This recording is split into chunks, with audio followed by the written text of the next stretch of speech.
இன்னைக்கு நான் என்னத்தை பற்றி பேச போனா, எப்படி விசுவாசத்தை கொண்டு எப்படி நாம் சுகத்தை பெற்றுக்கொள்ள முடியும்.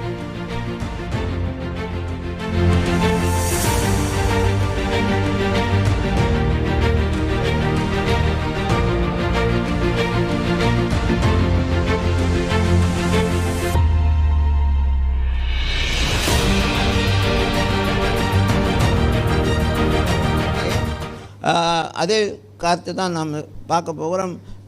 இன்றைக்கி நான் என்னத்தை பற்றி பேச போனால், எப்படி விசுவாசத்தை கொண்டு எப்படி நாம் சுகத்தை பெற்றுக்கொள்ள முடியும். இன்றைக்கி ஒவ்வொரு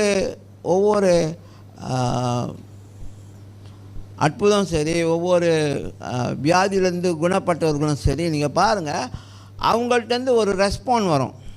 அவங்கள்ட்டேருந்து என்ன ரெஸ்பாண்ட்?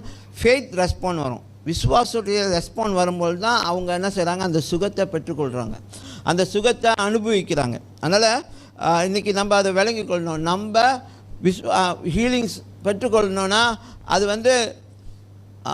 பாருங்க, 1000 பேர் உங்களுக்காக ஜெபிக்கலாம். ஆனால் நீங்கள் நடக்கும்போது நடக்கணும்னு சொன்னீங்களா, அது நடக்காது. 1000 பேர் உங்களுக்காக ஜெபிக்கிறாங்கங்களா, அந்த நேரத்தில் நீங்கள் பார்ப்போம், இந்த நேரத்தில் இந்த தடவை 1000 பேர் ஜெபிக்கிறாங்க, நடந்தால் நல்லது. அந்த மாதிரி அறிக்கையெல்லாம் உங்களை எங்கேயும் கொண்டு போய் சேர்க்காது. அந்த சுகம் உங்கள் பக்கமே வராது. அந்த சுகத்தோட வாடை கூட வராது. என்ன சுகத்தோடைய வாடையே வராது. Because you tends to react negatively.